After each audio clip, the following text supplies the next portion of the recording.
Quelle magnifique matinée s'annonçait dans le paisible village de Nazareth.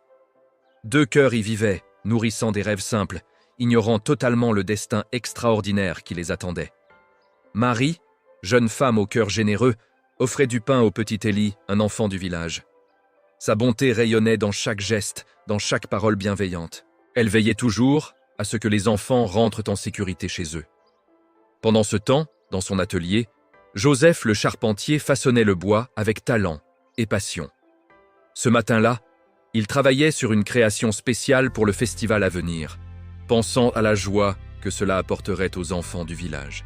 Lorsque Marie passa devant son atelier et le salua, Joseph, surpris et ému par sa présence, faillit laisser tomber ses outils. Elle admira son travail et le complimenta pour sa créativité et sa bonté constante. Après son départ, Joseph murmura avec un sourire qu'il devait être l'homme le plus chanceux de Nazareth. Ce soir-là, Marie priait dans la quiétude de sa chambre. Elle remerciait le Seigneur pour les bénédictions du jour et demandait qu'il veille sur Joseph et guide leur chemin. Soudain, une lumière éclatante emplit la pièce. Une présence majestueuse se manifesta devant elle. C'était Gabriel, un messager de Dieu, et ses paroles allaient changer le cours de l'histoire. L'ange la salua et lui annonça qu'elle avait trouvé grâce auprès du Seigneur. Marie, le cœur battant à tout rompre, tremblante, demanda qui il était et ce que Dieu lui demandait. Alors Gabriel prononça les paroles qui bouleverseraient le monde. Elle concevrait et enfanterait un fils, qu'elle nommerait Jésus. Il serait grand, serait appelé fils du Très-Haut, et son règne n'aurait jamais de fin. Marie, dans son humilité, demanda comment cela pourrait se faire puisqu'elle n'était pas encore mariée. L'ange lui expliqua que le Saint-Esprit viendrait sur elle, que la puissance du Très-Haut la couvrirait de son ombre, et que l'enfant qui naîtrait serait saint, appelé Fils de Dieu. Gabriel lui révéla même que sa cousine Élisabeth, malgré son âge avancé, attendait aussi un enfant, car rien n'est impossible à Dieu.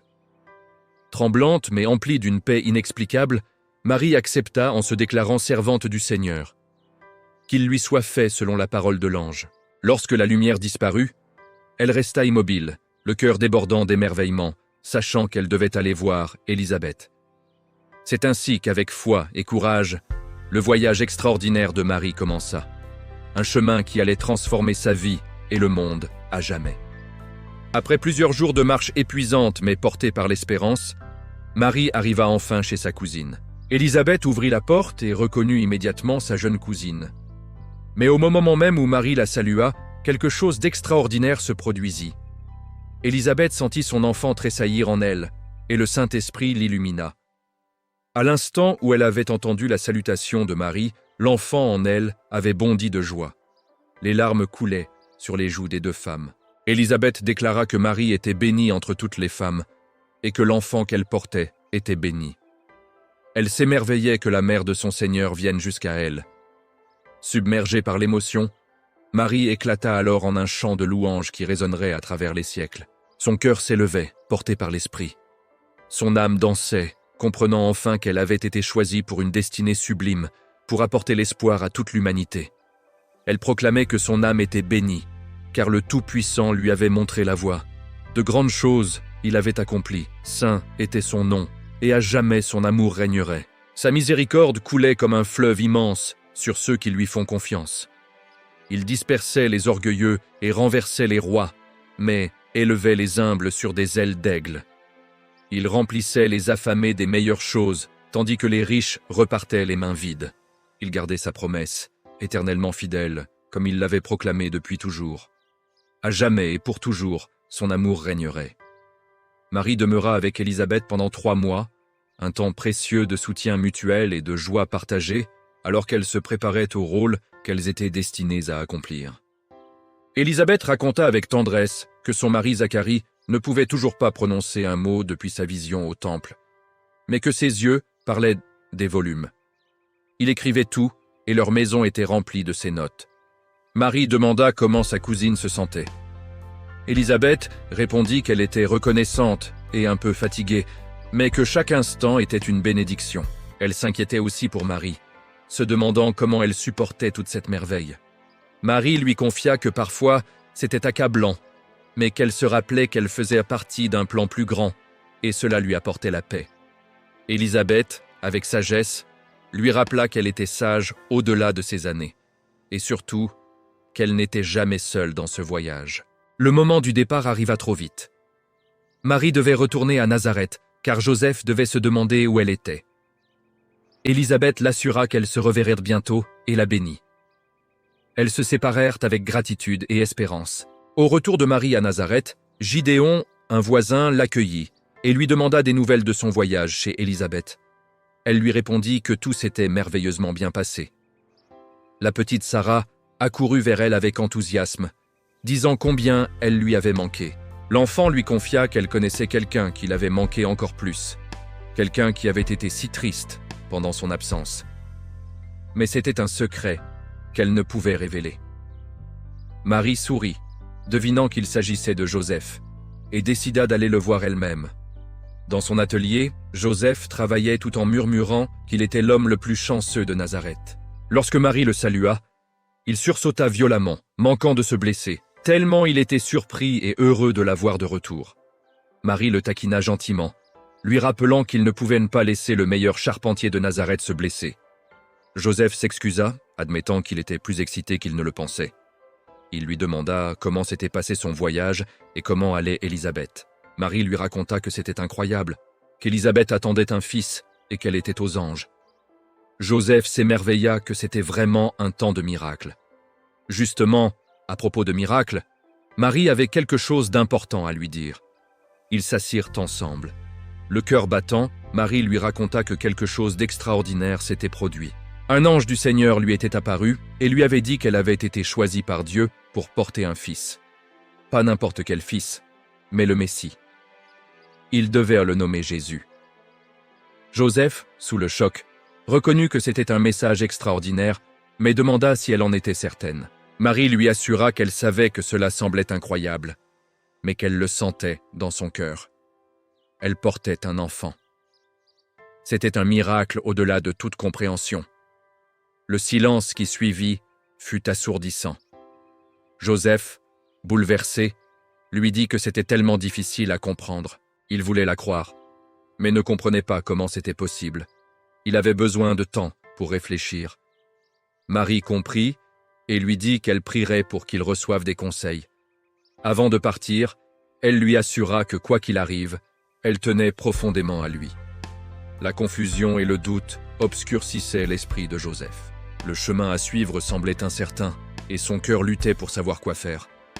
Seul dans l'obscurité, il tomba à genoux et pria. Il confia à Dieu qu'il ne savait pas quoi faire. Il tenait à Marie, mais cette nouvelle était accablante. Il supplia Dieu de lui donner un signe. Épuisé par l'émotion, Joseph s'endormit. Et c'est alors que le miracle se produisit. Dans un rêve, un être de lumière d'une beauté et d'une majesté indescriptibles lui apparut. C'était un messager du Seigneur. L'ange, voyant la peur de Joseph, lui dit de ne pas avoir peur. Il s'identifiait comme un envoyé de Dieu. Joseph, confus, demanda pourquoi il était venu à lui. L'ange lui révéla que le Seigneur connaissait les doutes qui pesaient sur son cœur. Il ne devait pas avoir peur de prendre Marie pour épouse. Mais Joseph ne comprenait toujours pas comment Marie pouvait porter un enfant. L'ange lui expliqua alors que ce qui était conçu en elle venait du Saint-Esprit. Joseph, tombant à genoux et tremblant, réalisa que c'était donc vrai. Marie portait un enfant saint. L'ange confirma qu'elle donnerait naissance à un fils et que Joseph devait lui donner le nom de Jésus, car il sauverait son peuple de ses péchés. Joseph, dans son humilité, se demandait comment lui, un simple charpentier, pouvait être le père du Fils de Dieu. Il ne se sentait pas digne d'un tel honneur, mais l'ange lui assura que le Seigneur ne regardait pas au statut, mais au cœur. Joseph avait été choisi en raison de sa droiture et de sa compassion. Joseph admit qu'il avait toujours essayé de vivre une vie juste, mais que ceci dépassait tout ce qu'il aurait pu imaginer. L'ange lui demanda d'avoir foi. Le chemin ne serait pas facile, mais il ne marcherait pas seul, le Seigneur le guiderait. Joseph s'inquiétait de ce qu'il devrait faire quand les autres les interrogeraient, comment il pourrait protéger Marie de la honte.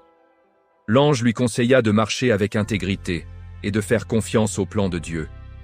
La vérité se révélerait en temps voulu. Pour l'instant, il devait avancer avec courage.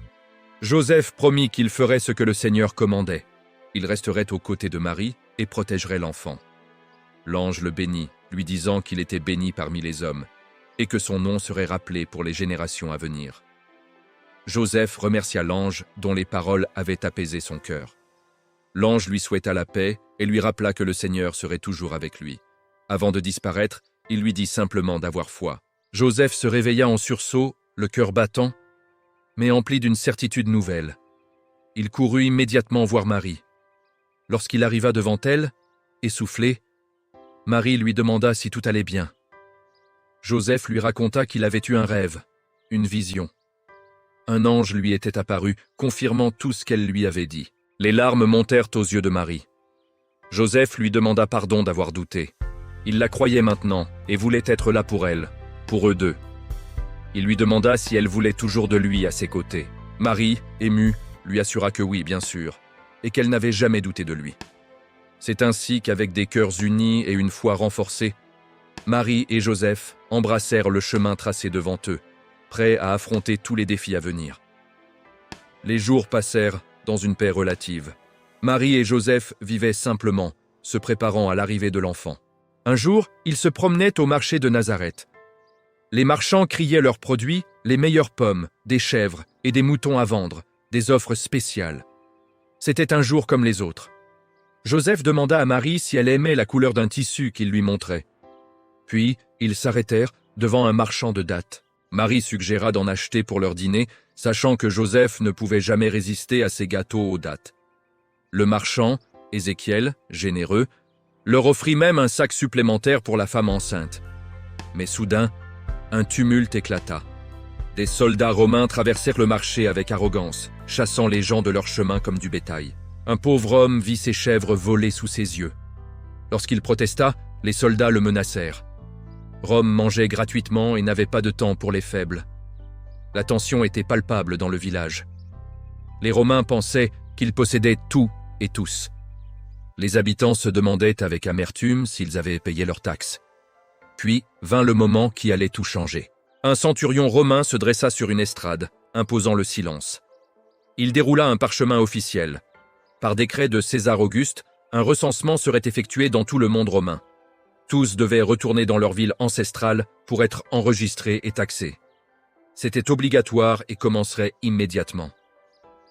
Des murmures inquiets parcoururent la foule.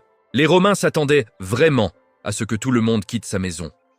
Joseph réalisa que cela signifiait qu'il devrait retourner à Bethléem, la ville de ses ancêtres. C'était un long voyage, surtout dans les circonstances actuelles. Simon, leur voisin âgé, s'approcha. Il remarqua qu'ils avaient tous des voyages à faire. Il s'inquiétait pour Joseph et Marie, surtout pour Marie qui était enceinte, leur demandant s'ils iraient bien. Joseph et Marie l'assurèrent qu'ils avaient une foi qu'ils seraient pris en charge, mais le remercièrent de son inquiétude. Simon promit de prier pour eux trois. Une fois seul, Joseph suggéra à Marie qu'il serait peut-être préférable qu'il y aille seule pour s'enregistrer, qu'elle reste à Nazareth où elle serait en sécurité. Mais Marie refusa doucement. Ils étaient dans cette épreuve ensemble. De plus, l'enfant allait bientôt naître. Elle voulait qu'ils soient ensemble quand le moment viendrait. Joseph admit avec tendresse qu'il aurait dû savoir qu'il ne fallait pas discuter avec elle. Marie sourit et confirma qu'en effet, il aurait dû le savoir. Ils décidèrent donc de se préparer pour le voyage et de partir dès que possible pour se donner suffisamment de temps. Marie commencerait à emballer leurs affaires essentielles et préparerait des gâteaux aux dattes pour la route. C'est ainsi qu'avec des cœurs remplis d'espoir et une touche d'excitation, Marie et Joseph se préparèrent à entreprendre leur voyage, ignorant les événements extraordinaires qui les attendaient à Bethléem.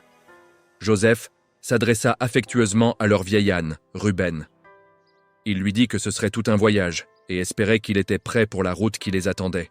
Il le rassura qu'ils iraient, doucement, juste lui, Marie et Joseph ensemble. Ils arriveraient à Bethléem. Levant les yeux vers le ciel étoilé, Joseph pria. Il demanda au Seigneur de guider leurs pas et de les garder en sécurité. Il le remercia pour toutes les bénédictions qu'il leur avait données. Le matin du départ arriva. Joseph vérifia que tout était bien attaché sur Ruben, lui demandant si ce n'était pas trop lourd. L'âne secoua la tête comme pour approuver. Marie remercia chaleureusement Ruben, reconnaissant qu'il ne pourrait pas faire ce voyage sans lui. Joseph l'aida à s'installer confortablement sur l'âne. Alors, avec détermination et foi, Joseph déclara qu'ils étaient prêts. Bethléem, prêt ou non, ils arrivaient. Les premiers jours de voyage furent remplis d'émerveillements. Le paysage défilait, magnifique et varié. Joseph partageait ses souvenirs d'enfance avec Marie. Il lui montra une falaise au loin, racontant qu'il l'avait escaladée quand il était enfant, pensant pouvoir toucher les nuages depuis le sommet. Marie lui demanda s'il avait réussi. Joseph admit que non, mais qu'il avait eu une vue spectaculaire sur la vallée. Le voyage continuait, sous le soleil éclatant et les étoiles brillantes. Mais le chemin n'était pas sans danger. Un soir, alors que le ciel s'assombrissait dangereusement, un orage violent éclata. Joseph cria à Marie qu'ils devaient se dépêcher et trouver un abri avant que la situation n'empire. Dans l'obscurité et la tempête, des silhouettes menaçantes apparurent. Des brigands. Joseph leur ordonna de reculer, de ne pas approcher. Marie, terrifiée, pria à voix haute, suppliant le Seigneur d'envoyer son ange pour les protéger. Miraculeusement, les brigands reculèrent et disparurent dans la nuit, comme effrayés par une force invisible. Après plusieurs jours éprouvants sur les routes poussiéreuses et les chemins rocailleux, Joseph suggéra qu'ils se reposent à nouveau. Ils approchèrent de leur destination. Soudain, Marie aperçut quelque chose au loin. Elle appela Joseph avec excitation. Là, sur la colline, se dressait Bethléem. Ils étaient partis presque arrivés. Joseph se demanda ce qui les attendait là-bas. Marie lui répondit que quoi que ce soit, ils l'affronteraient ensemble. Mais leur soulagement fut de courte durée. Lorsqu'ils entrèrent dans la ville, ils découvrirent qu'elle débordait de voyageurs venus pour le recensement. Les rues étaient de bondées, bruyantes, chaotiques. Joseph demanda à Marie de rester près de lui, car c'était très encombré. Ils allèrent d'auberge en auberge, frappant à chaque porte, espérant trouver une chambre. Mais partout, la même réponse cruelle les attendait. Le premier aubergier leur demanda s'ils ne savaient pas lire. Son panneau disait clairement qu'il était complet. Le deuxième leur dit qu'il était désolé, mais complet, ajoutant même qu'il n'avait pas l'air de pouvoir se le permettre de toute façon. Le troisième, dérangé tard dans la nuit, leur coupa la parole pour leur dire que pour la 100e fois, il était complet. Un autre leur suggéra même de se nettoyer s'ils voulaient retrouver un endroit où loger. La nuit tombait, et le désespoir commençait à s'installer dans leur cœur. À la dernière auberge du village, Joseph expliqua leur situation. Sa femme attendait leur enfant très bientôt, et c'était la seule auberge qu'il n'avait pas encore essayée. L'aubergier s'excusa sincèrement, mais il était complètement plein. Le recensement avait occupé toutes les chambres. Il n'y avait même pas un coin disponible. Joseph et Marie le remercièrent malgré tout pour son temps et se préparèrent à partir, le cœur lourd. Mais alors qu'ils s'éloignaient, découragés et épuisés, l'aubergier les rappela. Il leur dit d'attendre un instant. Il y avait un couple juste à l'extérieur de la ville qui était très gentil et hospitalier. Ils devraient essayer là-bas. Il leur donna des indications simples. Reconnaissant, Joseph et Marie le remercièrent chaleureusement et se dirigèrent vers cet endroit, leur dernière chance. Joseph et Marie arrivèrent devant une modeste maison à l'extérieur de la ville. Joseph murmura que ce devait être là, leur dernière chance. Il frappa à la porte. Un petit garçon leur ouvrit. Joseph lui demanda poliment si son père ou sa mère étaient à la maison. L'enfant hocha la tête et courut chercher son père. Un homme bienveillant apparut et leur demanda comment il pouvait les aider.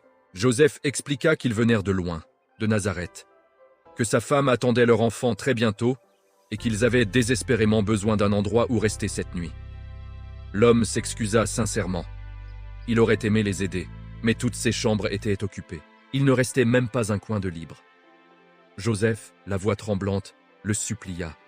Ils avaient essayé partout ailleurs. N'y avait-il vraiment rien, même un tout petit espace? L'épouse de l'homme apparut, le visage compatissant, mais elle aussi dut leur dire qu'elle était désolée. Puis l'homme eut une idée. Peut-être l'étable? Ce n'était pas grand-chose, mais c'était chaud et sec. Joseph et Marie échangèrent un regard. Ils seraient reconnaissants pour tout abri, peu importe lequel. L'homme accepta et leur dit de le suivre. L'étable était humble, emplis de l'odeur douce du foin et de la chaleur des animaux. Le bœuf et l'âne les regardèrent avec des yeux doux. Mais pour Marie et Joseph épuisés, c'était un refuge béni. La femme apporta des draps frais et des couvertures. Elle promit de leur apporter de l'eau chaude et de la nourriture. Joseph et Marie la remercièrent infiniment pour sa bonté. Le couple leur dit que c'était le moins qu'ils puissent faire et leur demanda de les faire savoir s'ils avaient besoin de quoi que ce soit d'autre. Une fois seul, Joseph s'excusa auprès de Ruben en enlevant les bagages de son dos. Marie regarda autour d'elle et remarqua que c'était humble, mais que cela avait un certain charme. Joseph acquiesça, et surtout, ils étaient ensemble. C'était tout ce qui comptait. Il remercia Ruben pour tout et lui dit qu'il pouvait enfin se reposer. Les heures passèrent dans la tranquillité de l'étable. Joseph demanda à Marie comment elle se sentait.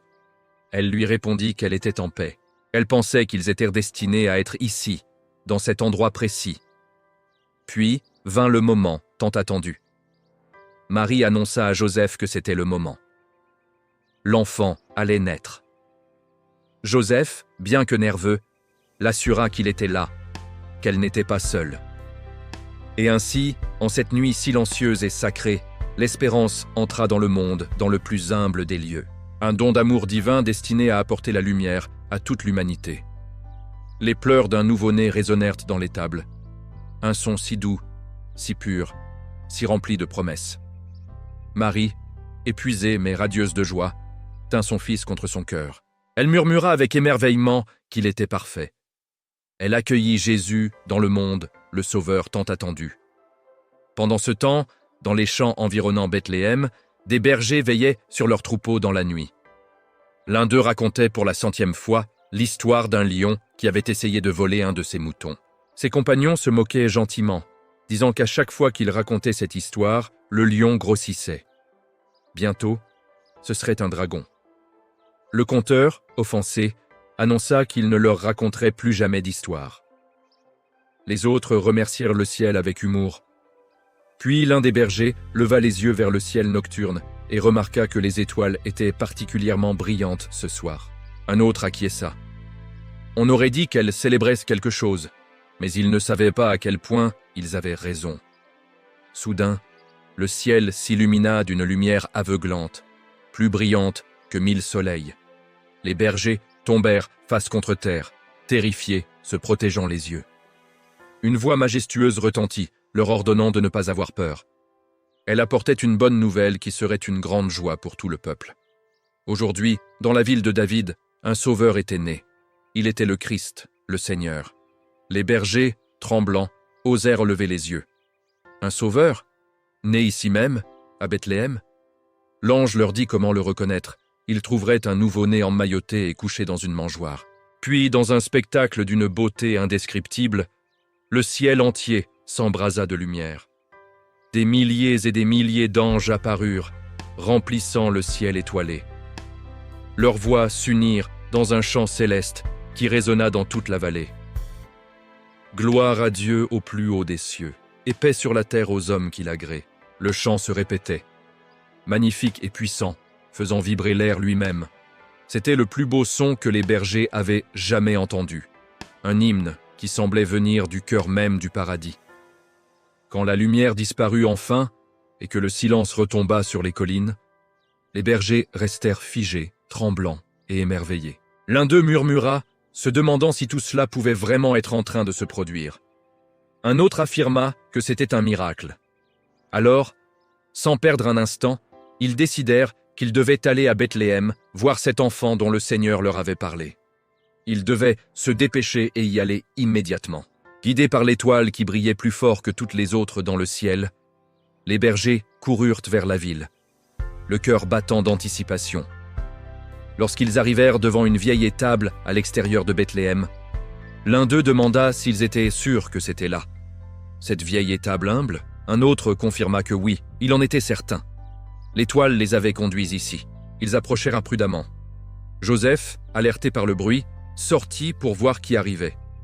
Les bergers, intimidés mais remplis d'urgence, s'approchèrent. Joseph, calme mais vigilant, leur demanda s'ils pouvaient les aider. Les bergers s'excusèrent de les déranger à une heure si tardive.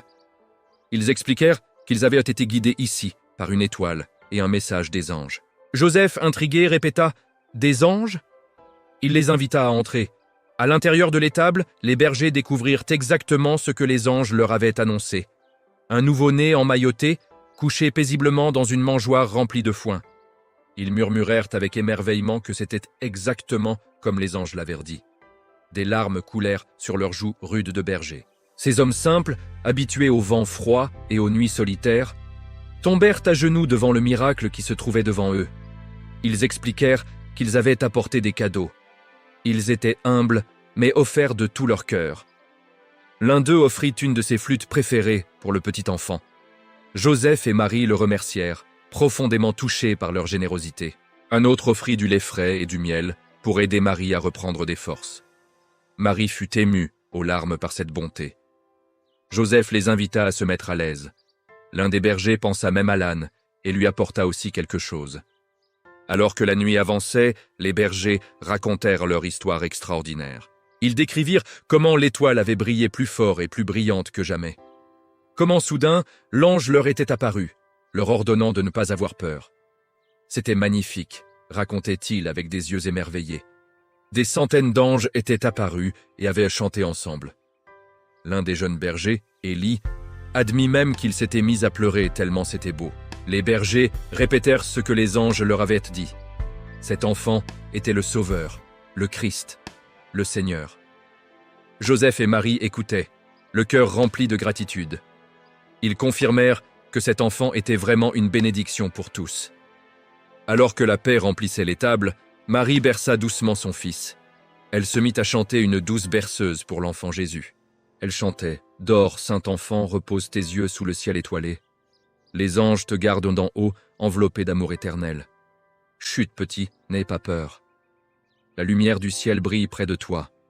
Les étoiles scintilleront pendant que tu te reposes, tenu contre le sein de ta mère. » Sa voix douce emplissait l'étable d'une paix céleste. Les bergers écoutaient en silence, émerveillés par la sainteté du moment. Dans cette humble étable, des étrangers étaient devenus amis, unis par l'émerveillement d'une promesse accomplie. Des bergers, des gens simples et ordinaires, avaient été les premiers témoins du plus grand miracle de l'histoire. Loin de là, dans l'Orient lointain, 3 hommes sages observaient le ciel nocturne depuis leur observatoire. C'étaient des mages, des érudits qui étudiaient les étoiles et les prophéties anciennes. L'un d'eux remarqua que la nuit était inhabituellement calme. Il demanda à ses compagnons s'ils pouvaient le sentir. Un autre acquiesça. Il y avait un sentiment d'anticipation dans l'air, comme si les cieux eux-mêmes retenaient leur souffle, attendant quelque chose d'extraordinaire. Soudain, le troisième pointa quelque chose dans le ciel et s'exclama de regarder là-bas. Une étoile brillait dans le ciel, différente de toutes les autres. Elle était plus grande, plus brillante, et elle semblait se déplacer lentement à travers la voûte céleste. « Par les cieux !» s'exclama l'un des mages. Une telle étoile ne pouvait annoncer qu'une seule chose, l'accomplissement de la prophétie. Les 3 sages se regardèrent, leur cœur battant d'excitation et d'émerveillement. Un nouveau roi était né, le roi des rois, celui que les prophètes avaient annoncé depuis des siècles. Et cette étoile magnifique les guiderait jusqu'à lui. Et c'est ainsi que commença l'histoire la plus extraordinaire jamais racontée. Dans une humble étable à Bethléem, loin des palais et de la gloire du monde, le roi des rois était venu au monde. Il n'était pas né dans la splendeur et la richesse, mais dans la simplicité et l'humilité. Non pas entouré de courtisans et de serviteurs, mais d'animaux paisibles et de gens ordinaires, au cœur pur. Les premiers à l'accueillir n'étaient pas des rois et des princes, mais des bergers, des gens simples qui veillaient dans la nuit. Des hommes que la société méprisait, mais que Dieu avait choisis pour être les premiers témoins du miracle. Car ce n'était pas seulement la naissance d'un enfant, c'était l'aube d'une nouvelle ère, le début d'une histoire d'amour entre le Créateur et sa création. Une lumière était venue briller dans les ténèbres, une lumière que les ténèbres ne pourraient jamais éteindre. Cette nuit-là, le ciel et la terre se rencontrèrent. Le divin et l'humain s'unirent. L'espoir entra dans le monde, porté dans les bras d'une jeune femme courageuse. Et cette lumière, cette espérance, cet amour qui était né dans l'étable de Bethléem, allait transformer le monde à jamais. Car dans cet enfant reposaient toutes les promesses de Dieu. En lui se trouvait la rédemption, le pardon, la vie éternelle. En lui, le ciel avait touché la terre. Et cette merveilleuse nuit, cette nuit sainte entre toutes, marquerait l'histoire de l'humanité pour toujours. L'étoile continuait de briller au-dessus de l'étable. Les anges veillaient, les bergers adoraient. Et dans la mangeoire, le Sauveur du monde dormait paisiblement, emmailloté dans de simples langes. Une nouvelle espérance était née. Un nouveau chapitre commençait. Et rien ne serait plus jamais comme avant.